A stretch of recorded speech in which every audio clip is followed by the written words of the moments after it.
main annotation search application.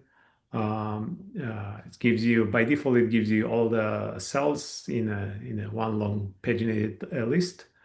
You can search anything here. So for instance, if you're looking for olfactory, it will prefetch the annotations here to help you type in the right query. So here we're looking for plus equals olfactory. Once you get the search results, then you have, so going from left to right, you have the quick 3D view of the cell skeleton, its ID. You have predicted neurotransmitter types with confidences. You can quickly jump to cells that are upstream or downstream from this cell. You can look up cells that have similar shape using MBLAST. And you can also look up cells that have similar partners upstream, downstream, or both. And as well, similarly, you can look for cells with similar partner types. Then on the cell type column, you have the primary cell type. I just want to show there's a primary cell type and there are secondary. Yeah. And this is part of the work in ingesting data into Codex that we assign primary cell types so they can, again, we can aggregate and work on those abstraction level, which is a cell type instead of individual instances. Now, from the cell type, again, you can cross-reference to other datasets. For instance, this cell also is available in Bank. There are 20 instances in Bank. There are 127 instances in FAFB, and there are 204 instances in Mail CNS. So from any of these, I can just click and jump to the second, this is the Mail CNS database with the same cell type. Here we have the annotations for the cell, all the hierarchical annotations, soma site, nerves. This is adaptive list based on what's available. It will show it here. And the community labels, including links to literature and other resources like Flybase and Virtual Flybrain. They will be on this column. Every single annotation and label is also quickly, it has a quick kind of filter. So for example, if we are looking at this search results and we are only interested in this particular cell type, so we can directly just click on the little plus and we'll refine the search to only contain cells of this type. So this will update the query by itself. So basically now the query says class is olfactory and the cell type equals ORNDA1. And now all the matches are obviously this cell type.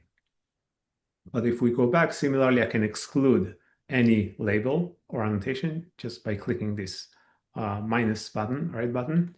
And now I'll refine the query to contain only results that are not of this cell type. Again, query is updated here on the fly.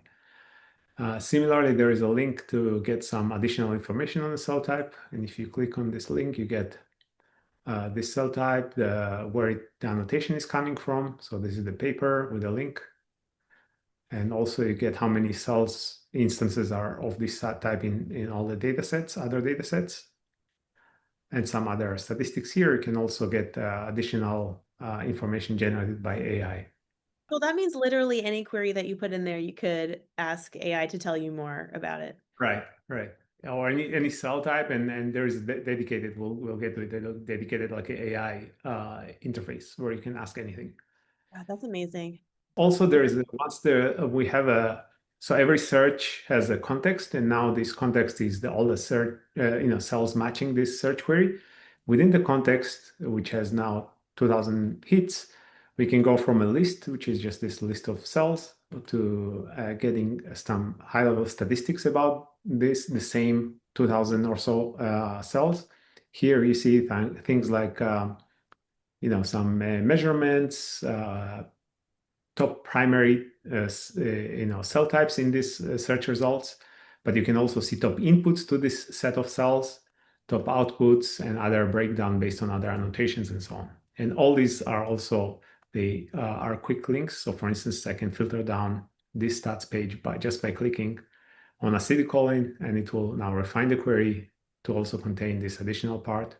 and now only results with acetylcholine are matched.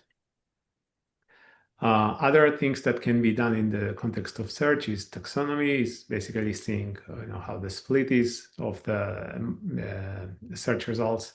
So we'll start with the olfactory. This is the class we searched for, and there are all these cell types without the subclass annotation and all these cell types with the pheromone subtype annotation. Similarly, if we continue going here in the context of the search, we can plot like a network diagram of all these matching cells. You can visualize all of them, all of the matching cells in 3D. Again, we'll talk about 3D later. And then you can just quickly copy IDs for further analysis. You can visualize pathways. You can download the synapse table for this set of cells. And you can also download the CSV with all the annotations, again, for these cells alone, just matching the result, matching the query.